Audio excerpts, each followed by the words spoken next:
it going? First of all, thank you very much for attending. People may start walking in certain points throughout the night because the coaching down there. I've been asked to not mention anything about the US game, and apologise to people that are watching the Kentucky basketball that are here while they're watching the game, so I apologise about that. There's going to be some various video clips. I don't know if the volume is going to be loud enough, so you may have to come a little bit closer if you can't hear it. First clip on the presentation is actually from the business world, but I thought it related very well to what we'll deal with on a daily basis in dealing with athletes and individual players as part of a team. So hopefully you can hear this. Let me know if you can. Tap into the individuality of your team. Now, many of you may think if you have a sales team that you manage, let's say you have 10 salespeople on your team, you may think you have a team of 10 salespeople. Well, in actuality, you happen to have 10 individuals who happen to be selling for you. See, if you ever wonder why your incentive program doesn't work, it's because you didn't tap into what drives them internally. So we make assumptions rather than ask. We create these incentives, we create their job descriptions, rather than ask them for their input, their insight as well. So rather than guess what's going to motivate them, we need to ask them. Now here are some questions that will not only tap into the person's internal drive, but these questions will also open up the possibility to see if that person, number one, is in fact coachable, and number two, to do something which every manager wants to desperately do more of, which is to hold your people accountable to the goals and objectives that they have. It's the questions that's going to tap into the person's internal drive. Questions like this: well, what do you want to be doing more that you're not currently doing? What are the three most important things that you want to accomplish right now? How would you want to celebrate those accomplishments? How can I best support you to achieve those goals? So one of my favorite three questions I outlined in the last three, questions that I often see managers simply don't ask their people. How can I best manage and hold you accountable for the results you're looking to achieve? Let them tell you. This way, you're not positioning yourself as the bad guy. How can I hold you accountable in a way that will sound supportive and won't come across as negative or micromanaging? And finally, how do you want to approach me if you don't follow through with the commitments you make? How do you want me to handle that? Just think about what atmosphere this creates now. You're going to know exactly what to coach each individual on and what the areas they need to focus on as well. Can you hear that or not? Barely. Barely. I apologise, it was loud in my house. And when I practiced down here, the volleyball court wasn't busy.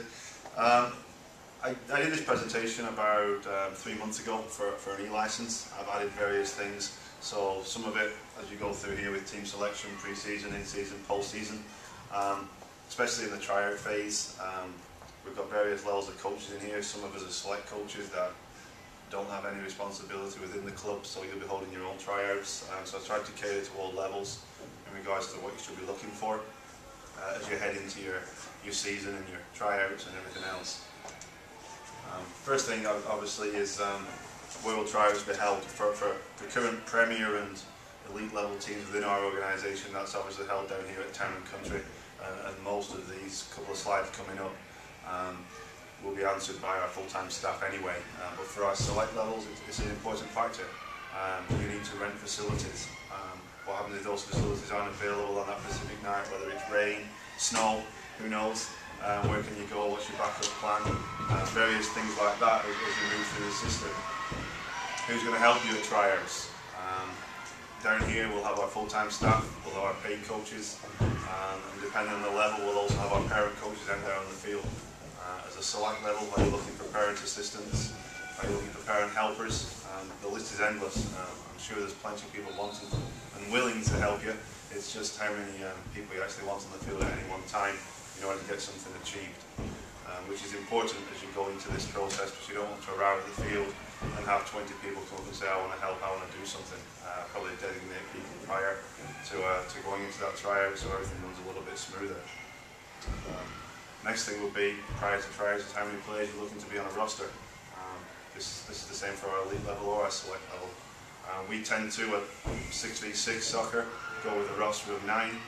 10's too many. 8's great, but there's always somebody ill or missing for vacation, and 7's always a little bit short. Once we move into our 8v8 soccer, we tend to go with an 11-12 man roster, and then at U13, when we move to full-sided games, at 11v11.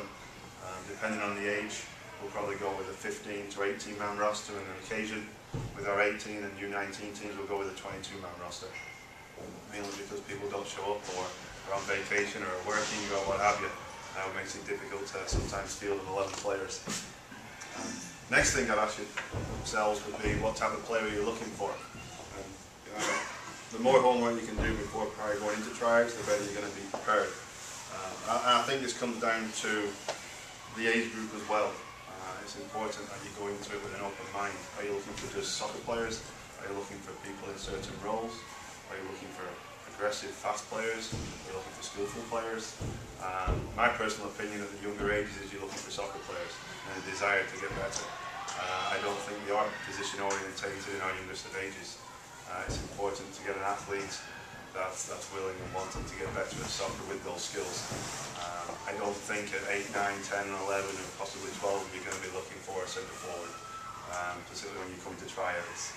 Most of our top teams started off with the best players in the age group formed on one team. As they've gone through the years, they've now become the best left midfielder or the best left defender, but they didn't necessarily start in those positions, and they didn't necessarily play those positions for the last 5 or 6 years. Again, something I'd like you to consider when you go into tryouts. As you go through the tryout process, everyone has their own methods.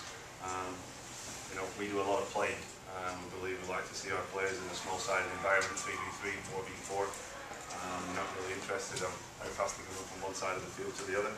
And that's for the track stars and that type of environment and that type of sport.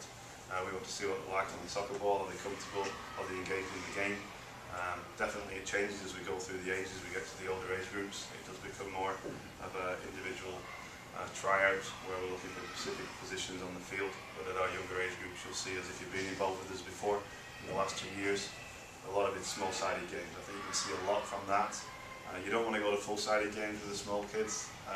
You'll get 16 players on the field and 4 involved, and 12 not interested or not playing, so you never get to see them. So I'd definitely recommend going to 4v4, but again, that's more for our select level teams, because we'll run the tryout for our Premier and Elite levels. Notification process.